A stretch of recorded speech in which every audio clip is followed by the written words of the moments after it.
and we'll hopefully get to that, but, you know, polls, most people, everybody hates to pay taxes, right? Sure. Everybody hates that. But polls have shown that a severance tax, somewhere I'll share this version, is actually a popular idea. It's that rare thing. Governor Ridge said this summer, there's going to be a severance tax, right? I think he was speaking at the same place you were speaking.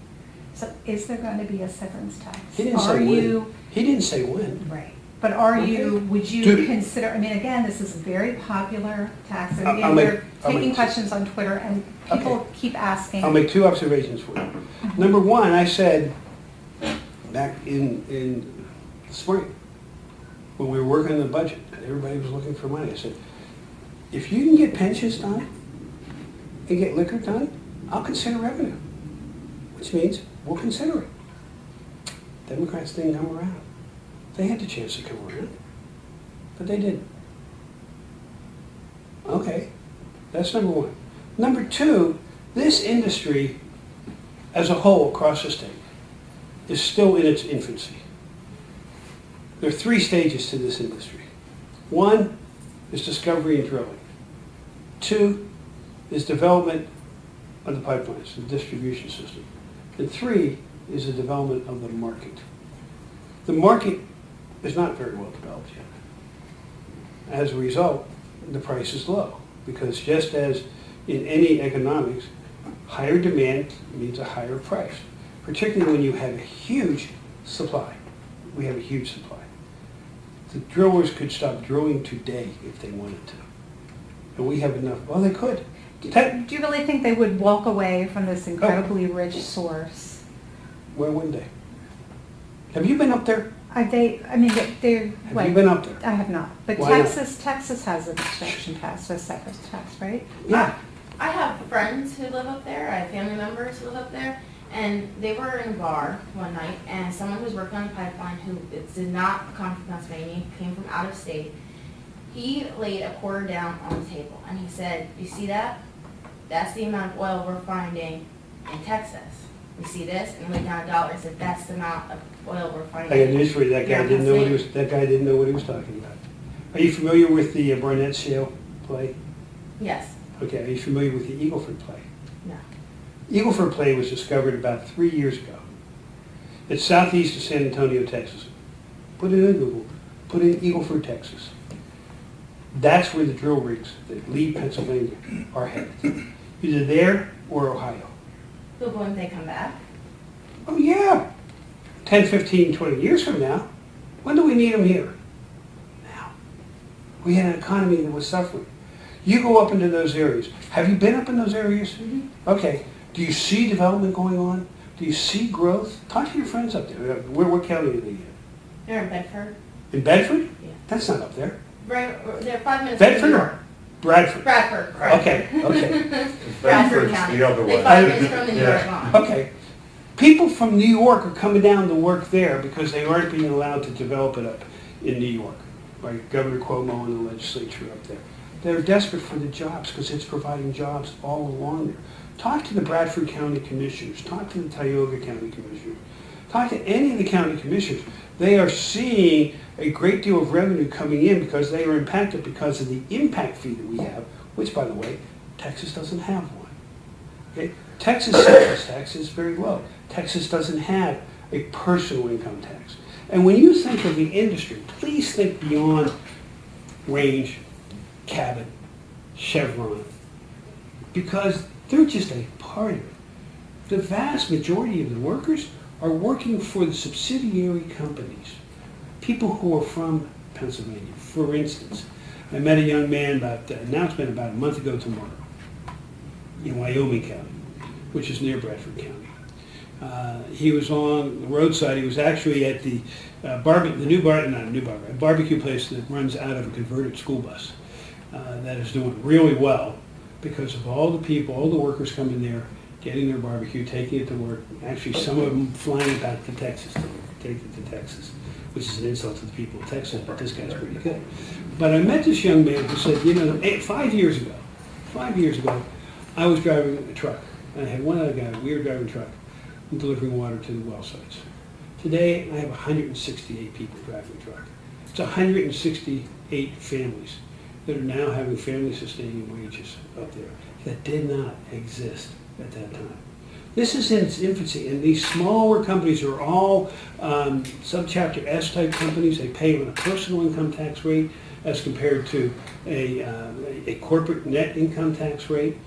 All those companies working together since 2008 have paid $2.5 billion in taxes to the Commonwealth and to the local communities of Pennsylvania. In addition, the severance tax that we put in. Now, if you remember, Ed Rendell said in his last year, 2 years, he said, if we put a 10% severance tax on the gas industry, we'll get how much? Do you remember how much he said we get? He said 100 million. 10%. Okay. So we put in the impact fee because there is an impact fee to the communities. We ended up sharing that impact fee with the entire state. 63% goes to the Public Utility Commission. Well, it all goes to the Public Utility Commission. It doesn't go to the general fund because the legislature, if you let them get their hands on it, will spend it in many places. And Lancaster, you're not going to see it. Okay? A lot of those areas up there aren't going to see it. That's why we put it into the PUC. We got the legislature to agree to that. That's to me, that was pretty amazing. Got them to agree to that. It goes there. The PUC then spends it, gives it by proportion to the, impacted areas, and every county gets something. I think Philadelphia even got $1 million or $2 million. I forget what Lancaster County got, and I don't know if you can pull it up, Mike. And you have no drilling activity here. You have a number of workers here that are working, not necessarily directly in the field, but here and then traveling up to the field. You have engineers down here that are heavily involved in the pipelines that are going on up there. But this is like building, it's not a new industry, it's a very old industry. It's come back to Pennsylvania. But it is just at the very beginning. And you don't go, let's squeeze them at this point in time. Now you said, do you think they're really going to go? Sure they are. Look at Louisiana. Do a little bit of history work. Look at Louisiana. Look at Alaska. When they raised taxes, the companies slowed down production, went to other states where they are competitive. We are competing with Texas. We are competing with Arkansas. We are competing with Louisiana. We are competing with North Dakota, with the Bakken. Because you know what the most valuable asset is right now? If you determine value on supply, what's the most valuable asset? The drill. The most valuable asset is the drill. Think about printing presses. Okay, you want to expand, you want another printing press, but there aren't any to be had. Right now, we in that event that you were talking about that Tom Ritz spoke at, Right. I was out there with T. Boone Pickett, so we talked. And we talked behind stage. And he said, Governor, do you know how many drills there are in the United States? And I didn't. I said, well, I know we got about between 80 and 90, 95 in Pennsylvania. And we had about 120 before. He says, yeah, you're right. It's about 1,800 drills total in the United States. Total. The thing is, have you ever seen one of the drills? Look at a picture of it I've online. seen pictures. Take a look at the picture. That's not a permanent drill. That can be deconstructed in 3 days, put on the back of tractor trailers, and moved, taken to a new location, and rebuilt in 3 days. And if you talk to the industry, if they go over, even to Ohio, we've lost some of ours to Ohio because their tax rates were better, or it goes down to Texas, they're not coming back right away. When do we need it the most? In an economy that was an 8.2% or 8.1% unemployment? Yeah, we need it. We still need it. We need to get them that they are the drilling and discovery, the development of the pipelines, because a lot of those wells, they're capped. They drilled them, capped them. Because there's no pipelines to connect them. You have to take a look at, they got to go to the compressor station. From the compressor station, they have to go to other lines. They're going to be drilling, they're going to be putting pipelines in all over Pennsylvania. Frankly, there already are pipelines all over Pennsylvania. A lot of people don't understand that. Okay? They put it all over Pennsylvania. But then they need to be able to say, who's the market? Who's it going to? Well, there's two types of gas. There's natural gas and there's wet gas and there's dry gas. In northern Pennsylvania, it is dry gas. Very high BTU. They have to clean it a little bit. It can go right into burning in a car, in heating, into a power plant. And look at the two power plants that we just did breakings on up in Lycoming County and I think Bradford County just a few months ago. That's going to create demand. We have gas going over to New York right now, into New York City, which is ironic since they're the ones blocking getting the gas from New York State down there. It's coming from Pennsylvania. We are a net exporter of our gas today. We were a net importer when I entered office. Exporter, not outside the country, but to other parts of the country. A lot of our gas, wet gas, right now goes down to the Gulf Coast, to Louisiana, for production in petrochemical plants. When you talk about the wet gas, do you understand what I'm talking about? I don't want to presuppose you do or you don't. I'm not, I believe I do. okay.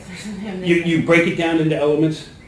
You can divide it. You can take the molecules, take the wet gas, take the ethane, take the propane, take the ethylene, all of that. If you followed the Royal Dutch Shell and what they're doing out in Beaver County in Pennsylvania, okay, please take a look at that. Talk to the people. Talk to the people of Beaver County about this right now. 2 years ago, because it was October, we convinced Royal Dutch Shell, we were in competition with Ohio and West Virginia. They were going to site an ethylene cracker facility that divides the elements up.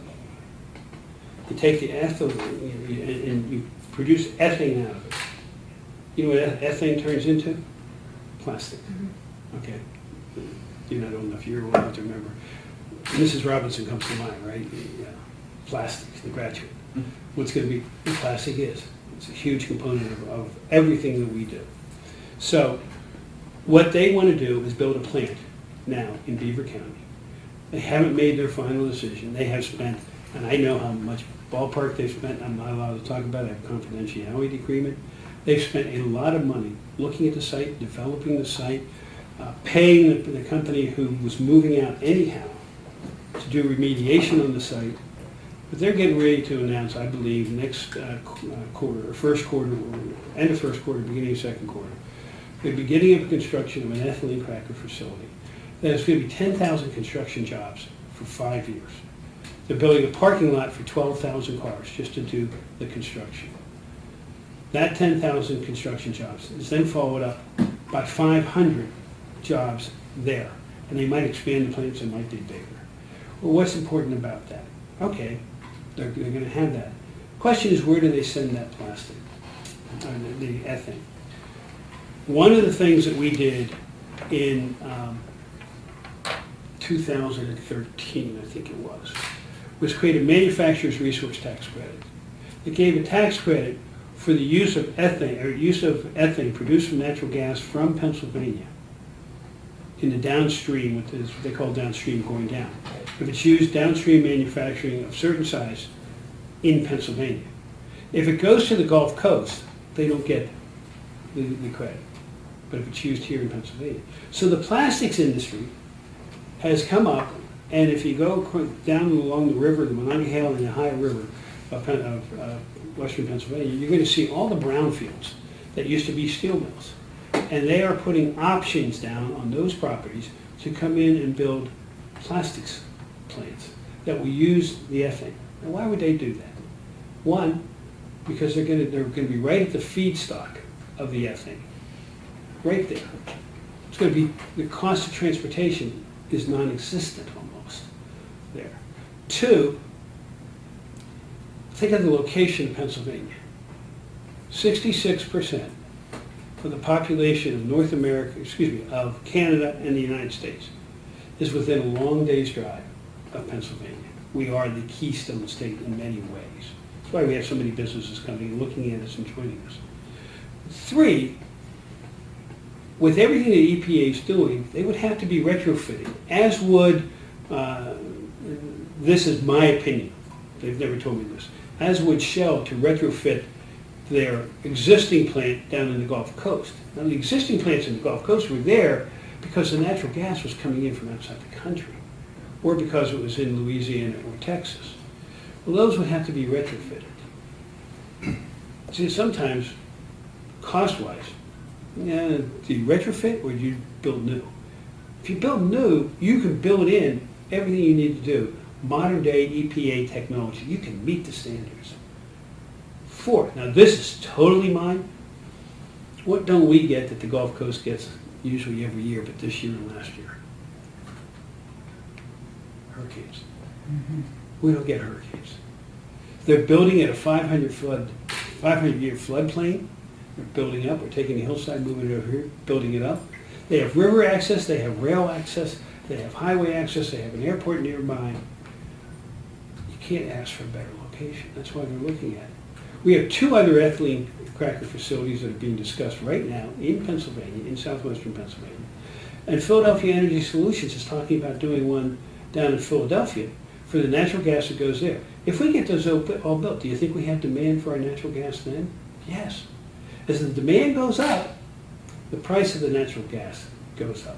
As the price of the natural gas goes up, the businesses get more money. They can afford, especially on the drilling side, to take a look at, or we can afford to say, okay, maybe it's now time to adjust what we are thinking and go get more revenue.